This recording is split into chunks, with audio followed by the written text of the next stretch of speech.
Muy buenas, compañero. Hay una frase que hemos oído todos mil veces y que probablemente incluso hasta tú mismo has repetido más de una vez.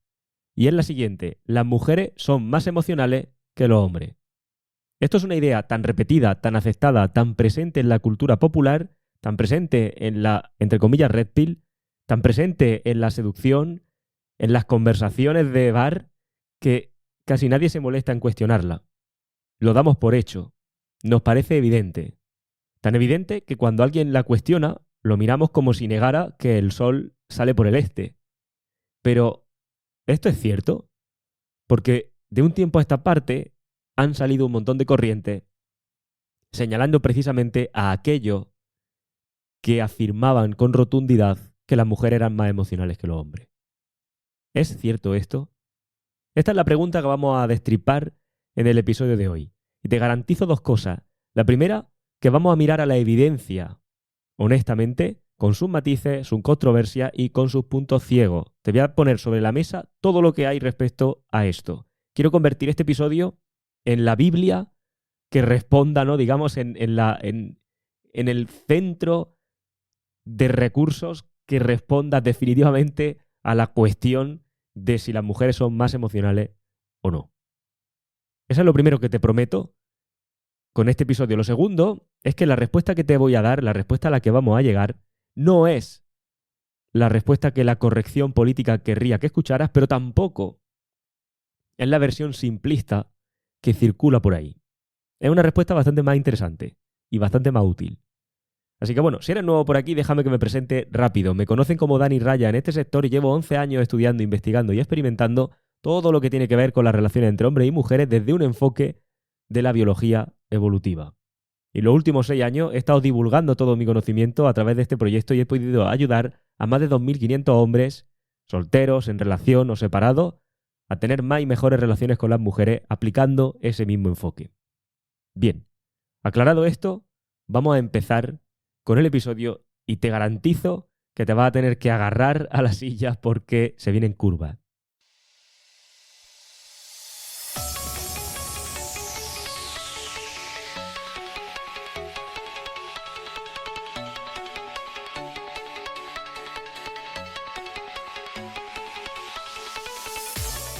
Muy buenas, compañero. Bienvenido a radiohombrealfa.top, tu canal de podcast sobre seducción, dinámicas sociales y red pill más completo de habla hispana. Ok, tenemos por delante una gran misión con este episodio. Pero antes, muchos hombres me preguntan que por dónde empiezan cuando se acercan a mi contenido, que tengo mucho. Y yo siempre les digo, pues espérate y verás, porque voy a tener mucho más. Otros, la gente de mi equipo me dice que debería tomarme unas vacaciones y de hecho el otro día me preguntaron que cuándo fue la última vez que me tomé unas. Yo la verdad no me acuerdo. Pero en cualquier caso, esto es problema mío, antes de empezar por ningún sitio, si tienes dudas de por dónde empezar, debajo de este podcast hay un enlace para poder recibir mi curso gratuito. Te recomiendo empezar por ahí. Es gratis y es lo que te va a empezar a abrir camino en todo esto. Muy bien. Te va a servir tanto si estás soltero como en una relación como separado. Dicho esto, vamos con el episodio que viene con fuerza. Lo primero que tienes que saber es que en el episodio 426 hablamos de instinto, emoción y razón. En el episodio 428 me centré en hablar del instinto. Y en el episodio de hoy me voy a dedicar a hablar sobre emoción. Y si quieres te hago un pequeño spoiler. En el del próximo miércoles hablaré de razón. Pero antes de hacerte el spoiler, te comento esto porque si te interesa este tema, probablemente te interesa escucharte también, después de los otros episodios. Bueno, aclarado esto, vamos al primer punto. El primer punto es, ¿de dónde sale la idea de que las mujeres son más emocionales que los hombres? ¿Vale? Vamos a empezar por lo obvio. A ver, la idea de que las mujeres son más emocionales que los hombres no es nueva. Ni siquiera tiene nada que ver con la red pill como tal. Aristóteles ya escribía sobre ello hace 2400 años. Aristóteles tiene varias cosas, ¿no? Pero entre ellas un libro llamado Historia de los Animales, si no recuerdo mal. Y en este libro el filósofo griego decía, comparando a los hombres con las mujeres, y voy a citar textualmente lo que decía en ese libro, decía, la mujer es más compasiva que el hombre, más llorona, y también más celosa y más quejumbrosa, más criticona y más hiriente. También es más apocada y desesperanzada que el hombre, más descarada y más mentirosa, más tramposa y más memoriosa, y también más vigilante y más tímida, y en general más indecisa que el macho y de menos comida. Me hace gracia, pero esto lo decía Aristóteles hace 2400 años, ¿vale? En su caso, Aristóteles justificaba estas diferencias a través de su propia teoría biológica, ¿vale? Una teoría que a día de hoy está totalmente superada, porque él se basaba en los humores y en el calor corporal, en fin, una serie de historias. Han pasado 1400 años de aquello, pero todavía seguimos escuchando esto y diciendo, ostras, qué razón tenía, ¿no? O aparentemente a todas luces parece que estas diferencias no son una locura. Bueno, todo apunta a lo mismo, que ellas sienten más, que ellas lloran más, que ellas expresan más, que ellas se emocionan más. Lo ven en los refranes, en los proverbios, en la cultura popular, en el cine, en la literatura, salvo, como digo, de un tiempo a esta parte que se nos está diciendo lo contrario. Entonces, bueno, a primera vista, si tú miras a tu alrededor, parece que todo coincide.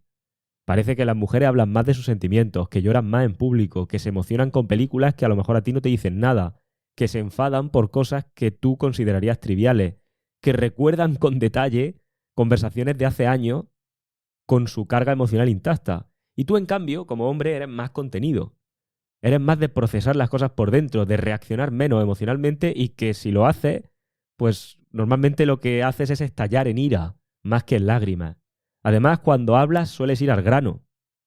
Entonces, bueno, aquí la primera pregunta es, ¿lo que tú estás observando es que ella siente más o simplemente que ella expresa más lo que siente? Porque expresar y sentir son cosas diferentes en realidad. Así que vamos a matizar bien las preguntas y vamos a ver después qué dice la ciencia actual al respecto, ¿vale? Como te dije al principio del episodio, me voy a comprometer a darte la información tal cual está, con sus matices y sus controversias. Luego te daré mi interpretación de ella, ¿vale? Entonces vamos a empezar por afilar la pregunta. Porque decir son más emocionales puede significar varias cosas y conviene que las separemos. Vale, cuando alguien dice que las mujeres son más emocionales que los hombres, en realidad puede estar diciendo cualquiera de las siguientes cosas. Por un lado, que sienten más cantidad de emoción o de emociones, más intensamente o más profundamente. Por otro lado, que las expresan más, las muestran más, las verbalizan más. Por otro lado, que regulan las emociones de una manera diferente o que las gestionan de una manera diferente que nosotros. Y por último, que son más sensibles a captar las emociones de los demás. También podría significar eso, ¿no? Que leen mejor la cara de la otra persona, que perciben más los matices, etc. Y bueno, a ver, a la hora de la verdad, los estudios sugieren que la respuesta a las 4 preguntas tiende a ser que sí que hay diferencia, pero las diferencias se manifiestan en distintos planos. No es solo una cosa. Es un conjunto de factores que aparentemente forman un cuadro coherente. ¿Vale? La respuesta no es tan sencilla. ¿Vale? Entonces, piensa lo siguiente. Ya de por sí, la biología evolutiva es un campo que suele estar muy debatido. Está muy debatido especialmente en lo que respecta a las diferencias entre hombres y mujeres. Por eso, este episodio no va a darte un único estudio que zanje la pregunta. Y no porque yo no quiera, porque para mí habría sido más fácil, en lugar de dedicarle 3 o 4 horas a la investigación de este episodio, haberle dedicado media hora, leerme un estudio y ponértelo aquí enfrente. Pero es que no lo hay. Porque esta pregunta no es tan fácil de responder. De hecho, es que esta pregunta no tiene una respuesta directa. Entonces, para la investigación que he llevado a cabo en este episodio, he tenido que mirar 5 frentes diferentes porque con ninguno me quedaba a gusto. Y al juntar los 5 frentes diferentes, parece que se ve una imagen bastante nítida. Así que vamos a ir frente por frente. La primera pregunta que me hice fue, bueno, vale, si hay diferencias emocionales entre hombres y mujeres, vamos a ver qué dice la neurobiología, ¿no? Es decir, vamos a mirar el cerebro en sí mismo. Porque si hay diferencias emocionales reales, uno podría pensar que deberíamos de poder verla en cómo está construido el cerebro de hombres y de mujeres. Bueno, pues lo primero que hice. Y aquí los estudios han encontrado cosas interesantes, pero también hay polémica, ¿cómo no? El estudio más citado es uno de 2014, publicado en la revista PNAS, una de las más prestigiosas del mundo, y este estudio lo lideró Rajini Verma, que es profesora de la Universidad de Pensilvania. Bueno, vale, muy bien. ¿Y qué pasó aquí? Bueno, En este estudio se encontró que en promedio los cerebros masculinos tienen más conexiones dentro de cada hemisferio, mientras que los cerebros femeninos tienen más conexiones entre los dos hemisferios, izquierdo y derecho. Bueno, vale, pues ¿y esto qué significa? Te estarás preguntando. Bueno, la interpretación más común de esto es que el cerebro femenino estaría más optimizado para la acción y para la coordinación, para enfocarte en una cosa y ejecutarla, mientras que el cerebro femenino estaría más optimizado para conectar la razón con la emoción al mismo tiempo, etcétera, etcétera. Es decir, para hacer muchas más conexiones en distintos planos, y esto nos puede llevar a pensar, o nos puede llevar a concluir, que estaría más optimizado para procesar lo que piensan y lo que sienten en paralelo. Esto ya lo comentamos, creo que fue en el episodio 426. Bueno, hasta aquí lo que dice el estudio. Ahora bien, este estudio recibió críticas muy fuertes desde dentro de la comunidad científica. Y te las quiero plantear porque no quiero sesgarte, ¿vale? Mira, la crítica principal fue que parte de las diferencias observadas se podían explicar no por el sexo, sino por el tamaño en el cerebro, porque los cerebros masculinos son en promedio más grandes. Y que cuando corregías por el tamaño, las diferencias se reducían mínimamente. Bueno, se reducían muchísimo, me refiero, ¿no? Había mínimas diferencias. Bueno, el tema es que este argumento tiene un contraargumento importante, y es que si el tamaño cerebral es en sí mismo una consecuencia del sexo, bueno, tú dices, esto no tiene nada que ver con que sea hombre y mujer, tiene que ver por el tamaño. Ya bueno, pero es que el tamaño tiene que ver con que sea hombre o mujer. Por tanto, corregir por tamaño cuando el tamaño está relacionado con el sexo, quizá estás borrando la diferencia que precisamente queremos medir. Es como si dices, vamos a ver si los hombres son más altos que las mujeres, pero corrigiendo por altura. Pues bueno, pues entonces no va a haber tanta diferencia o ninguna. Bueno, pero esto no es todo. Hay otros estudios que han ido más allá que el de esta investigadora.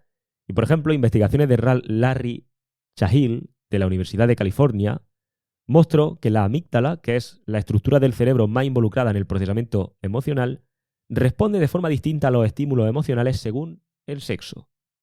Y esto se mantiene incluso después de controlar por otras variables. Es decir, esto no tiene tanta crítica.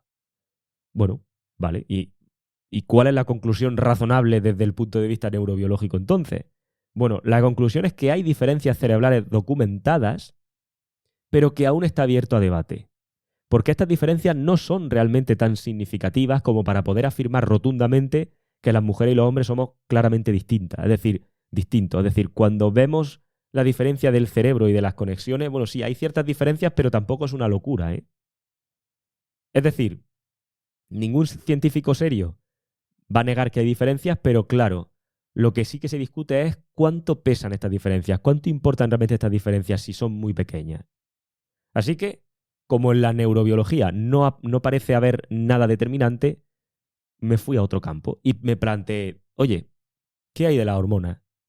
¿Serán las diferencias hormonales entre hombres y mujeres capaces de explicar el enigma de las emociones entre hombres y mujeres? Bueno, pues esta es la segunda pregunta. ¿Qué dicen las hormonas al respecto? Bueno, aquí hay cosas concretas y aquí cabe poca discusión. Y probablemente no te lo hayan contado esto. Así que vamos a empezar con el tema este, de la hormona. Vamos a ir una por una. Por un lado tenemos la testosterona. Sabemos que en promedio los hombres producen entre 15 y 20 veces más testosterona que las mujeres. Eso es una barbaridad. Bueno, la testosterona no es solamente la hormona del músculo y de la libido. Por ejemplo, investigaciones en la Universidad de Cambridge y otros centros han mostrado que la testosterona tiene un carácter modulador en la reactividad emocional. Concretamente, la testosterona tiene efectos inhibidores sobre el llanto. Esto ya lo hablamos en el episodio 356 de este podcast. En este caso, como digo, la testosterona tiene efectos inhibidores sobre el llanto, sobre la expresión de la vulnerabilidad y aumenta la inclinación hacia la acción y hacia la dominancia. De hecho, cuando los hombres reciben tratamientos que reducen la testosterona, por ejemplo por motivos médicos, una de las consecuencias documentadas es que empiezan a llorar con más facilidad. No es una metáfora, es bioquímica. Es decir, niveles más altos de testosterona se asocian con menos llanto, no con ninguno, con menos. Y con menos expresión de vulnerabilidad. Y cuando la testosterona baja, por ejemplo por enfermedad o por algún tratamiento médico o por lo que fuera, muchos hombres reportan llorar más y sentirse más emocionales. Ok. Vamos a otra hormona, la prolactina. La prolactina es una hormona que las mujeres tienen en niveles significativamente más altos que los hombres, especialmente después de los 18 años y especialmente en según qué etapa. Bien, aquí hay un dato, y es que mayores niveles de prolactina se han asociado a mayor sensibilidad emocional y a mayor facilidad para el llanto. También es cierto que la evidencia directa del efecto, como digo, directo de la prolactina en el llanto todavía es limitada, ¿vale? Pero podemos decir que en conjunto parece razonable pensar que niveles más altos de prolactina pueden contribuir a que el llanto emocional aparezca con más facilidad. Y sabemos que en las mujeres, como digo, tienen niveles más altos según en qué etapas. Bueno, tienen niveles más altos en general, en promedio, y luego también en determinadas etapas todavía aumenta más. Ok, vamos a más hormonas. Tenemos los estrógenos, la progesterona y la oxitocina. Estos son hormonas que regulan no solamente el ciclo reproductivo femenino, sino que tienen efectos directos sobre el estado de ánimo, la vinculación afectiva, la sensibilidad emocional y la respuesta al estrés. Por tanto, las variaciones hormonales de este tipo de hormonas dentro del ciclo menstrual harían que la experiencia emocional de una mujer tenga fluctuaciones que los hombres simplemente no tenemos en el mismo grado. Esto incluye, por ejemplo, aumentos de irritabilidad, aumentos de tristeza o aumentos de sensibilidad en determinadas fases del ciclo y cambios de reactividad al estrés, que como digo, esto yo creo que cualquiera lo podemos comprobar por mucho que ahora nos digan una cosa u otra. Bien. Entonces, parece que desde el punto de vista hormonal sí que tenemos indicios para defender que al menos la expresividad y la experiencia emocional es diferente en hombres y mujeres. Concretamente, la expresividad emocional sería más acentuada en mujeres que en hombres. Pero como aún no estoy contento con esto, decido mirar otro punto de vista, mirar la anatomía, porque recordaba cuando estaba haciendo este episodio que en el 356 hablé justo de esto. Así que aquí te lo rescato. El tercer ángulo que miro es la anatomía, como te comento. Bueno, esto es algo que casi nadie sabe, o yo he escuchado muy pocas veces por ahí, o sea, obviamente se sabe, pero no se dice mucho. Y es que está muy documentado el conducto nasolagrimal, es decir, el conducto lagrimal de toda la vida, como lo decimos nosotros, que podría considerarse o que se puede definir, así como en términos simplistas, como el desagüe que conecta los ojos con la nariz y por donde se salen las lágrimas, desde el punto de vista de la anatomía es distinto en hombres y en mujeres. Y tú dirás, bueno, ¿y esto qué tiene que ver? Oye, pues que en promedio las mujeres tienen un conducto lagrimal más estrecho y más corto que los hombres. Y dirás, ¿y qué? Bueno, que la consecuencia directa de esto es que el hecho de que el conducto sea más estrecho y más corto hace que las lágrimas se derramen y caigan por las mejillas de las mujeres de forma mucho más fácil y más rápida que en el caso de los hombres, que el conducto es más largo. ¿Vale? Míralo con una metáfora que lo va a entender más fácil. Imagínate que el conducto lagrimal es una tubería de desagüe. Cuando los hombres producen lágrimas, que las producimos también obviamente por temas emocionales, el conducto, como es más ancho y más profundo, tiene más capacidad de absorber el líquido y de enviarlo hacia la nariz antes de que se llene. En el caso de las mujeres, al tener menos volumen de drenaje, el conducto se satura antes y se inunda más rápido. Y como no da abasto para desalojar el líquido, las lágrimas se acumulan en el ojo y se desbordan inmediatamente sobre los párpados y las mejillas. Por eso, realmente, en promedio tienen más facilidad para llorar que nosotros. También tengo que decir una cosa, esto no tiene nada que ver en realidad con que sean más o menos emocionales. Porque claro, a nivel de intensidad emocional puedes tener la misma. Esto lo único que significa es que es más fácil para ellas derramar una lágrima que para nosotros, independientemente de la intensidad emocional que haya detrás. ¿Pero por qué lo menciono? Hombre, pues porque de una forma u otra, el hecho de que visualmente lloras más, ¿no? O tienes más facilidad para esto, refuerza el argumento de que se diga que las mujeres son más emocionales que los hombres. Además, esto respalda esa frase de las mujeres lloran más que los hombres, o los hombres no lloran. No es que no lloren, pero por lo menos hay una especie de base en la propia anatomía que defiende el por qué se suele decir eso. Lo cual nos puede llevar a otra pregunta. Porque claro, tú dices, bueno, anatómicamente los conductos lagrimales son distintos y generan este efecto que acabamos de decir.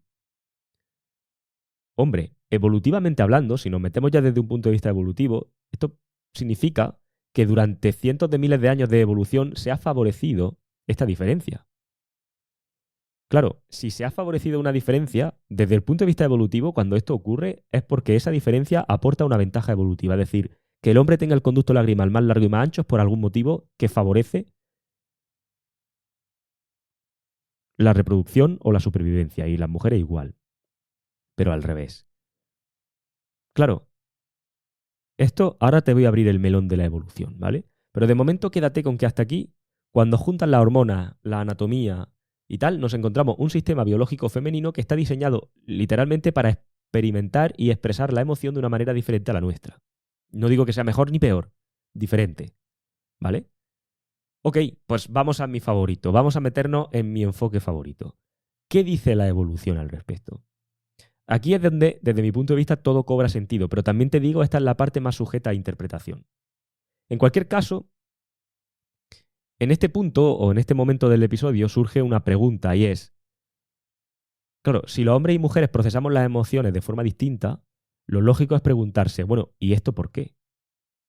Porque claro, si procesamos las emociones de manera distinta, debe de haber un motivo. Y cuando tú miras a la evolución, la explicación es, esto tiene que haber dotado a hombres y mujeres de una ventaja evolutiva. Es decir, mayor supervivencia, mayor reproducción. ¿Vale? Lo cual nos lleva a preguntarnos esto, ¿vale? ¿Qué presión selectiva ha moldeado esto durante cientos de miles de años? Porque, como digo, la evolución no favorece características que no aportan nada. Directa o indirectamente, favorece características que aportan una ventaja. ¿Vale? Entonces, la respuesta a este por qué, en este caso, tiene varios componentes. Es decir, dentro del campo de la evolución lo podemos mirar desde varios frentes, desde varios ángulos. El primer ángulo desde el que yo lo voy a mirar es la selección sexual. El psicólogo evolutivo David Bass, que lo hemos mencionado alguna vez en este podcast, de la Universidad de Texas, lleva décadas estudiando las preferencias de pareja a nivel transcultural. Es quizá el que más ha estudiado esto. Bueno, lo que ya hemos comentado en otro episodio, sus investigaciones han mostrado de forma consistente que las mujeres, en prácticamente todas las culturas estudiadas, valoran en los hombres rasgos como el estatus, la capacidad de proveer, dominancia y capacidad de protección, entre otras cosas. Bueno, esto nos lleva al siguiente planteamiento y dices, bueno, si las mujeres tienden a valorar sexualmente estos atributos en un hombre que muestre emocionalidad excesiva en forma de vulnerabilidad o en forma de debilidad, estaría mostrando un bajo estatus y por tanto estaría siendo menos apto para la reproducción.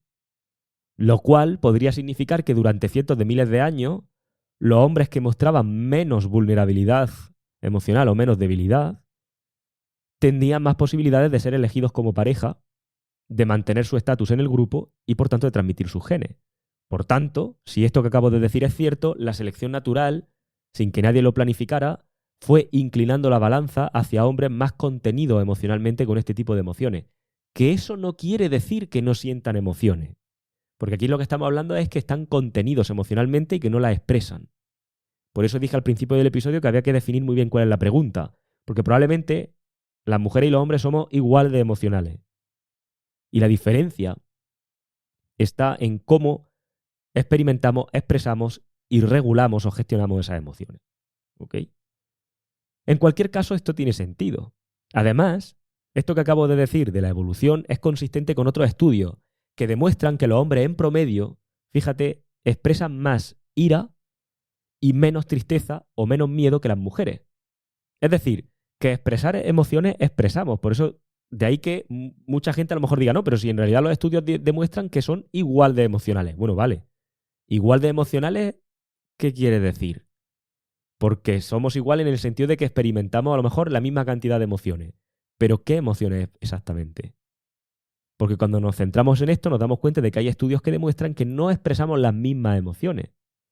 Que la tendencia, en promedio, en los hombres es a expresar más ira y menos tristeza. Y a suprimir emociones de vulnerabilidad. Claro, aquí el debate ¿es esto producto de la selección natural y de la evolución? ¿O esto es producto de normas sociales que educan a los hombres a no llorar y a suprimir las emociones? A ver, honestamente, no hay ningún estudio que diga si es A o B. No hay un estudio que diga, mira, pues es esto. Pero mirando la evolución, hombre, no sé, parece que tiene todo el sentido del mundo.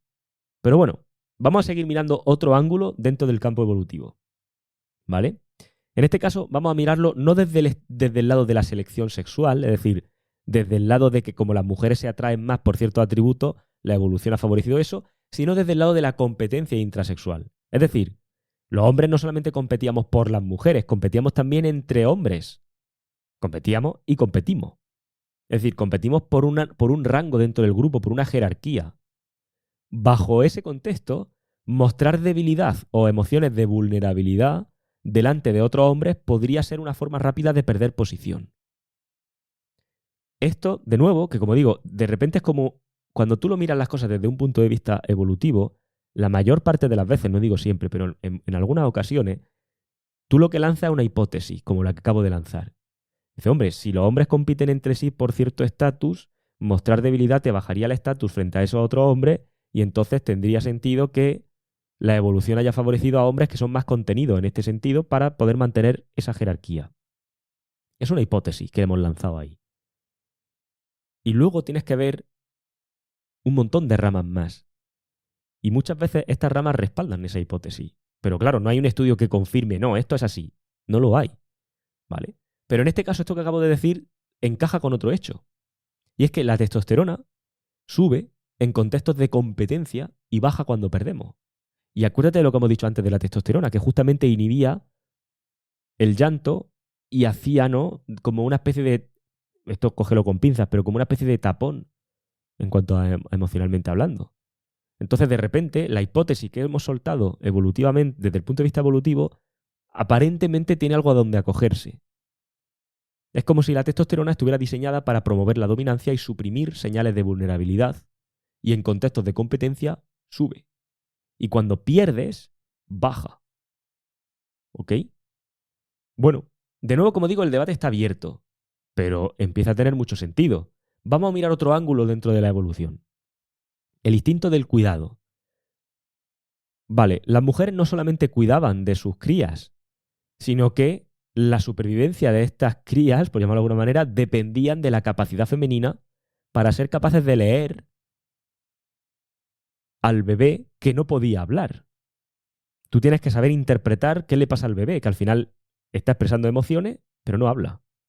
Entonces, claro, esa capacidad de detectar matices emocionales sutiles, de empatizar, de observar, digamos, como lo que me está diciendo la cara de esta persona, en este caso de este bebé, de ser capaz también de responder a la vulnerabilidad ajena, al final eso se traduce en una ventaja reproductiva enorme. Es decir, esto me lleva a pensar que las mujeres que tienen más sensibilidad emocional dejan más descendencia viva, porque se ocupan mejor de las crías.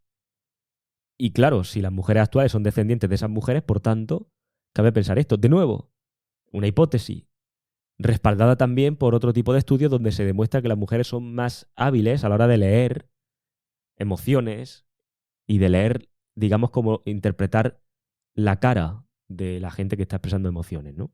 Bueno, vamos al último ángulo dentro de la evolución. Porque más allá de esto, hay una hipótesis que es bastante interesante. Y es que, claro, el hecho de que la mujer sea más expresiva emocionalmente y que sea más fácil de que llore, a lo mejor no solamente una consecuencia, sino que a lo mejor podría ser una forma útil de activar en los hombres y en el grupo respuestas de protección, de cuidado o de mediación. Es decir, en contextos ancestrales, una mujer que puede o que tiene la capacidad de señalar de forma visible su angustia, su debilidad, su vulnerabilidad, de expresarlo bien visible esto, a lo mejor generaba que tuviera más probabilidades de recibir ayuda porque activaba ese instinto protector del grupo, del macho de la especie, etcétera. Lo cual, esto puede explicar en parte por qué la expresión emocional femenina habría podido ser seleccionada y reforzada, evolutivamente hablando. Además, si aquí conectas otro cabo y dices, hombre, evolutivamente hablando, las mujeres no tienen la misma fuerza física que los hombres. El dominio, o sea, si tenemos que imponer algo por la fuerza, claramente el hombre va a ganar. Entonces, claro, si yo soy una mujer, evolutivamente hablando, tengo nula capacidad no tengo capacidad de imponer algo por la fuerza, sino que me lo imponen a mí por la fuerza. Hablamos de en un entorno ancestral. Tiene sentido pensar que hubiera tenido que desarrollar otras formas de ganar influencia o de ganar poder más allá de la imposición de la fuerza. Por tanto, esto reforzaría esa hipótesis. Bien, pues este es todo el viajecito que he hecho para intentar responder a esta pregunta. Entonces, bueno, después de haber hecho todo este viaje y haber pasado por todos los campos que hemos pasado, ¿qué nos queda? Bueno, cuando juntas todo esto que hemos visto y lo pones todo sobre la mesa, lo que tienes, a mi juicio, desde mi punto de vista, lo que tienes es un cuadro evolutivo que es muy coherente. Tienes presiones evolutivas distintas para hombres y mujeres durante cientos de miles de años que han moldeado dos sistemas emocionales diferentes, no porque uno sea mejor o peor, sino porque cada uno cumplía funciones distintas en los contextos en los que evolucionábamos y teniendo en cuenta las limitaciones de cada uno. ¿Entiendes la idea? Pero quiero ser justo y quiero presentar también el frente contrario, porque existe. Es decir, hay una corriente importante en ciencias sociales conocida como el construccionismo social. Esta corriente sostiene que muchas de las diferencias que vemos entre hombres y mujeres, incluidas las emociones, no son fundamentalmente biológicas, sino que están construidas por la cultura, por la educación, por normas sociales, por roles de género que se nos imponen desde la infancia. Y a ver, esto tiene parte de razón porque hay evidencia de que la cultura y el entorno influye enormemente. Claro, pero aquí viene lo interesante. Incluso los estudios más enfocados en el construccionismo social, los que más empeño ponen en demostrar que todo es cultural, no consiguen negar la base biológica. En el mejor de los casos, llegan a una conclusión de punto medio, y es que hay una base biológica innegable. Y luego es la cultura la que refuerza, la que modula, la que amplifica o la que suaviza según las circunstancias. Bueno, nadie serio, ni siquiera los investigadores, como digo, más alineados con esta corriente, sostiene a estas alturas que los hombres y las mujeres son exactamente iguales y que toda diferencia se debe únicamente a la cultura. Es imposible negar esto, porque negar esto sería negar demasiado. Y entonces ya te empiezas a meter en ideología y te sale de la ciencia. Pero claro, aquí la pregunta es, ¿que la cultura pueda modificar estas diferencias significa que de base no las hay? Es decir, ¿qué vino antes, el huevo o la gallina? Porque claro, si una pared viene pintada de negro de fábrica, estamos de acuerdo en que podemos pintarla de blanco. Claro, pero si necesitamos darle 50 manos y aún así nunca se va a ver tan blanca como la pared que ya venía blanca de fábrica, ¿hasta qué punto estamos respetando la base y hasta qué punto estamos imponiendo una nueva realidad basándonos en el argumento de que no hay una base de fondo? Claro, aquí el debate está abierto, ¿vale? ¿Vale? El debate en cuanto a qué tiene más respaldo científico, ya te estoy poniendo todo sobre la mesa. O sea, no hay un estudio que diga, es así, punto. No. Pero claro, la teoría evolutiva, una vez más, la biología evolutiva, una vez más, es el elefante en la habitación. Pero bueno, quiero hacer una recapitulación de todo lo que hemos visto, pero antes de hacer la recapitulación y de sacar una serie de conclusiones, déjame por favor que te diga algo porque si no te lo digo reviento. Hemos analizado 5 frentes diferentes. Neurobiología, hormonas, anatomía, evolución desde varios ángulos y el construccionismo social. Hemos visto 5 palos distintos. Realmente esto es la definición de Red Pill. Y quiero que quede constancia, por lo menos aquí. Literalmente la definición de Red Pill como praxeología, que es lo que es esto. Consiste en esto. Y se originó para esto. La idea era que bebiendo de todas las ramas posibles, pudiéramos atar cabos, sacar aproximaciones, o sacar teorías o explicaciones muy precisas acerca de cómo los hombres y las mujeres nos relacionamos entre nosotros. No se trata de algo rotundo, ni de esto es así, Se trata de que empieza a atar cabo y dice, vale, la anatomía me dice esto, las hormonas me señalan aquello, la neurobiología dice aquello otro, la evolución tiene esta serie de hipótesis, ¿qué tal? Vas atando los cabos y dices, oye, tiene mucho sentido pensar esto. Y a priori parece una explicación que, valga la redundancia, explica razonablemente bien lo que vemos a día de hoy. Eso es la Red Pill. Esa era la idea. Que nos sentamos todos a debatir de verdad, a poner las cosas sobre la mesa e intentar llegar a una conclusión e intentar sacar una serie de hipótesis. Pero la Red Pill ha muerto. Y yo la he visto morir en mis brazos prácticamente. Porque desde hace 6 años que empecé con esto hasta ahora, ha cambiado mucho la película. Ahora la Red Pill se relaciona con discursos de odio, con imposiciones ideológicas, con movimientos políticos y con un montón de etiquetas que le han hecho morir. Y es una pena. Pero para mí, lo más penoso es que la han matado desde dentro. No ha sido el feminismo ni la sociedad mainstream la que ha aniquilado la Red Pill. Han sido las decenas, probablemente cientos de hombres, autoproclamándose expertos buscando la viralidad, alimentando a un algoritmo, lo que ha acabado con la Red Pill. Porque la Red Pill no se puede resumir en un reel de 30 segundos para decir las mujeres son emocionales y no razonan, y los hombres somos los racionales de la película. Obviamente decir eso te va a dar mucha más viralidad y muchas más views que cualquier otra cosa. Pero es imposible resumir en un formato reel o en un formato corto. Es imposible resumir lo que acabas de escuchar en este episodio si todavía estás escuchando esto. Porque no es tan simple. Involucra muchos más campos. Y esa era la idea. En fin, dicho esto, porque necesitaba desahogarme, necesitaba expresar mis emociones, seguimos. Te decía que hemos visto 5 frentes. El neurobiológico, con sus diferencias estructurales en el cerebro o de conectividad. El hormonal, con la testosterona inhibiendo el llanto y la prolactina que presuntamente lo facilita, además de estrógenos, oxitocina y una serie de cosas más que hemos visto. Hemos visto cómo la anatomía es distinta. Hemos visto cómo desde el frente evolutivo ciertas presiones selectivas tiene mucho sentido que hayan dado lugar a lo que aparentemente han dado lugar. Y hemos visto también el frente cultural y lo que teorizan. Bueno, como habrás podido comprobar, ningún frente por sí solo es definitivo. Cada uno tiene matices, debate abierto y excepciones individuales.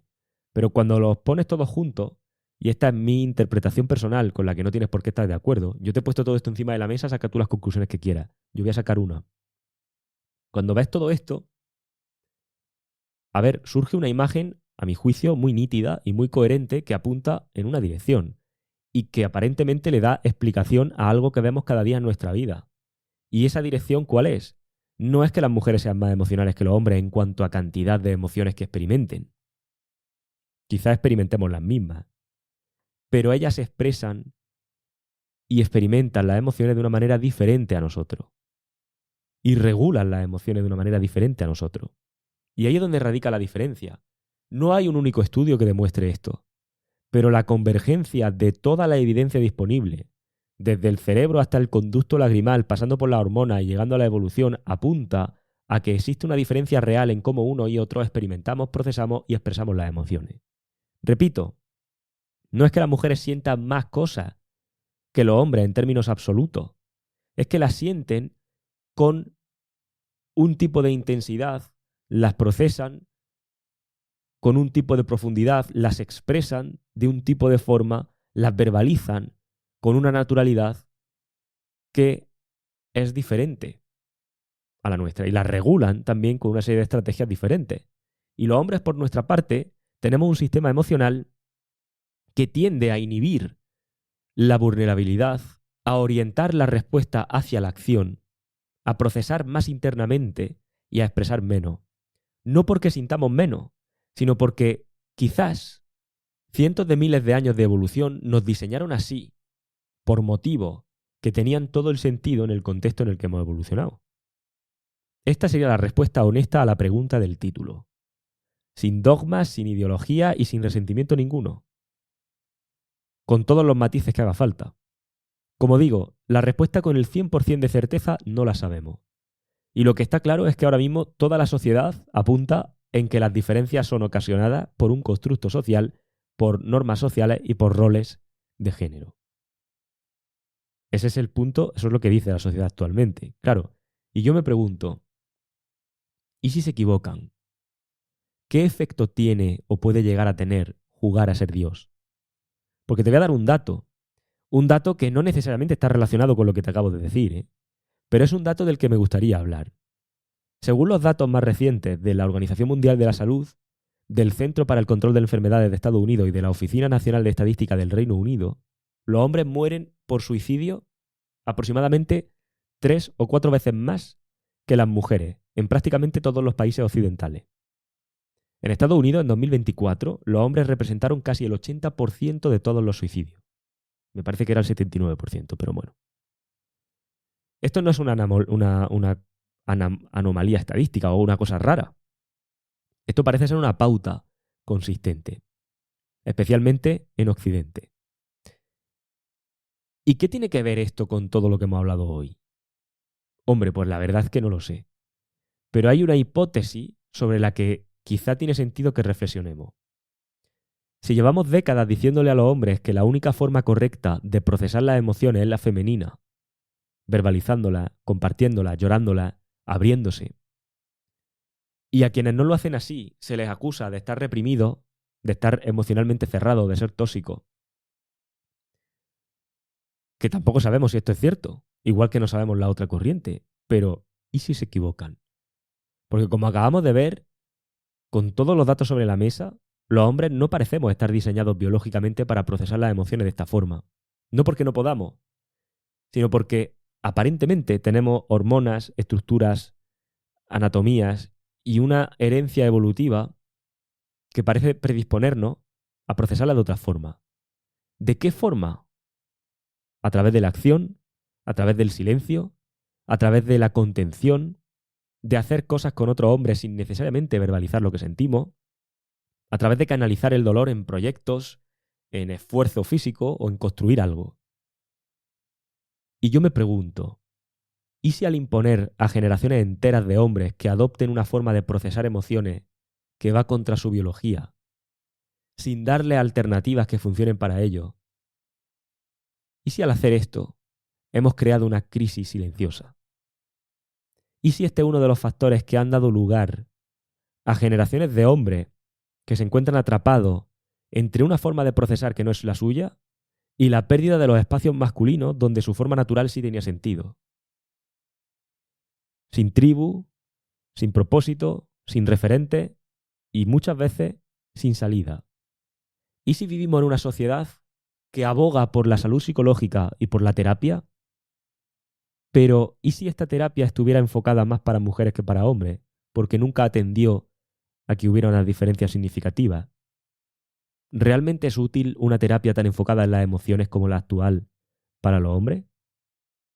Yo no tengo la respuesta, porque no tengo la verdad absoluta. Yo te dejo las preguntas para que te las intentes responder tú. Pero lo que sí que tengo es una experiencia en los últimos 6 años que llevo al mando de este proyecto, donde más de 2.500 hombres han pasado por alguna de mis formaciones. Y más de uno, y más de dos, y más de tres, me han verbalizado, algunos lo han verbalizado públicamente cuando los he entrevistado en algún episodio de podcast. Me han verbalizado que salieron del pozo más rápido con mi contenido y con mis programas, que están centrados en la acción guiada, que con meses o con años de terapia. Las comparaciones son odiosas, y esto no va de quién tiene más razón ni de quién la tiene más larga. Esto va de qué es más útil para una sociedad que parece haber dado la espalda al hombre.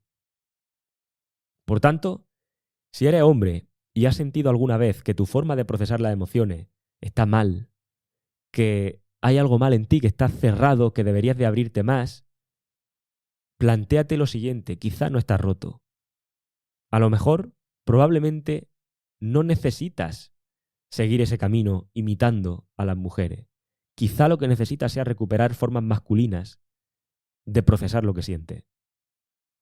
Y estas formas son muy específicas. Acción, propósito, tribu, hermandad, construcción. Vivimos en una sociedad que ha elevado la forma femenina de procesar y de experimentar la realidad realmente y las emociones como la correcta y ha demonizado la forma masculina como defectuosa, redefiniendo absolutamente todos y cada uno de los espacios tradicionalmente masculinos por defecto. Ha redefinido la masculinidad, ha redefinido la paternidad, ha redefinido el deporte, ha redefinido las profesiones, ha redefinido la maternidad, ha redefinido absolutamente todo. ¿Y si el resultado es una crisis de salud mental en general y en particular en los hombres que nadie quiere mirar de frente? En el episodio del próximo miércoles vamos a hablar de razón. Espero que este episodio te haya dado que pensar, que seguro que sí. Dale un par de vueltas, reflexiona y a partir de ahí me dices. Dicho esto, para todos aquellos que preguntan o que tienen la duda de, oye, no sé por dónde empezar, tienen muchos podcasts, tienen mucho contenido y no sé qué hacer, me abrumo. Bueno, pues para que no te abrumes y para tener un camino establecido por dónde empezar, yo te recomiendo que empieces por mi curso gratuito, que lo puedes recibir haciendo clic en el enlace de debajo de este podcast. Y ahora sí, un fuerte abrazo y nos vemos en la próxima.